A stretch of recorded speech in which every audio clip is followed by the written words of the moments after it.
Hey guys, welcome back to my channel. My name is Izzy, and if you're new here, I just finished hiking the Pacific Crest Trail, and as for a lot of people, post-trail, we're trying to figure out how we're going to share a story and kind of talk about it and put some of this creative energy into something. And so I'm going to be sitting down with you guys today and telling my story about the Pacific Crest Trail. And so I kind of wanted to break down each section of the trail from the desert to the Sierra, Northern California, Oregon, and Washington into different stories and kind of sit down and tell it like a story, like I would to my friends. And so I wrote down everything that I wanted to share today, and I'm going to sit down and talk about the desert. So without further ado, I want to share with you guys what it felt like to hike the desert section of the Pacific Crest Trail. The Mojave was as brutal as it was beautiful. Days where wind whipped so strong you could fall into it and you'd still be standing. Some days the sun felt so blistering, I wondered why I decided to torture myself in the first place. The desert was a great teacher, tenderly challenging every decision I made. Discipline and silent instructions, transforming my self-doubt into certainty, shaping my mind to trust my instincts with every graveling step towards a goal larger than my eyes could see. The desert would unfold many relationships, introductions, and farewells. For some, they would realize the grandness of this experience, where fear and doubt added to a high expectation. For others, the real reason would be difficult to admit, as quitting anything could stab one's ego. A battle of internal conflict. Injury, the expense of natural elements, and mental agony would all contribute to a fair share of hikers calling it quits in the first 700 miles. With the saturated amount of people, toxic culture would seep into exchanges among groups, creating weariness within.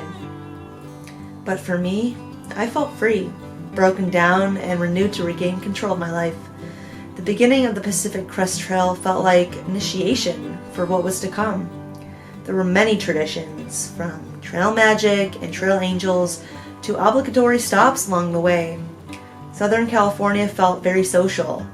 Some highlights include camping at Warner Springs, taking a cold shower at Mary's place, a morning beer at Mike's place, eating copious amounts of taco salad at Casa de Luna, and finally, as tradition has it, staying at Kennedy Meadows for a couple of nights where you celebrate and kiss the desert section goodbye. For those who've gone as far as mile 702, you're familiar with these trail traditions. Not to mention, the desert was a timeless space of beauty, wonder, and desire. The desert was sharp with its sweet ache for vulnerability, flooded with Joshua trees and sunsets that would take your breath away. At sundown, it felt intimate, watching the light peel back off the earth's skin, the dry air whispering through the sage and paintbrush, sending chills down to my sand-covered toes. It was as if the color had drained from the desert floor and was whisked into hues of red and orange, splashed onto a blue canvas above our heads. When night poured over the desert, it came suddenly, and all things came alive. At the same time, flickers of light in the valley operated as a reminder that there was humankind below. The world felt big under the creed of cacti and tumbleweeds. We were in severance with chaos and surrendered to the wildness of the landscape. A journey away from life's disarray. Another retired day in the books. Yet, here I was, still in the dawn of what was to come on the Pacific Crest Trail.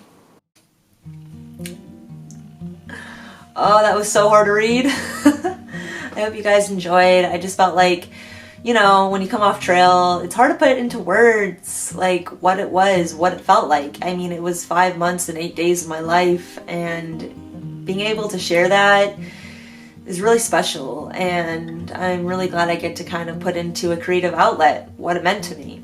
And I first and foremost want to say that the desert, like every section, is very different from the rest of the trail. If I could put the desert in a few words, I would say it is very social, there's a lot of tradition, and it's the beginning. It's very euphoric, and you're getting your trail legs. And at this time, you're seeing so many people, So many people of different ages, coming from different places, families. It's almost like everyone's so excited because it's the first few weeks of trail. Yeah, it's super new to everyone. Some people, this is their second time attempting to hike it, and you're gonna meet your trail family probably in this section. At the same time, the desert is very brutal too. It's very hot, the weather is unpredictable. This year in 2019, we experienced rain, hail, snow, wind that could push you sideways, heat that was just so darn hot that you would have to almost nap during the day, and as it goes, a lot of people hiked at night. It's funny to think back onto how little I knew and how much had changed since the beginning. My gear changed from the desert, my habits changed, my thought process and perspective of hiking changed. You look at it like, wow, I had no idea what I was doing, yet I lived every moment exactly how it should have been lived, and it was amazing. And yeah, wow. Anyway, I could talk about this forever. It was amazing. If you guys have any suggestions or questions, leave them down below. Anyway, with much love, I am gonna say goodbye, and I'll see you guys in another video.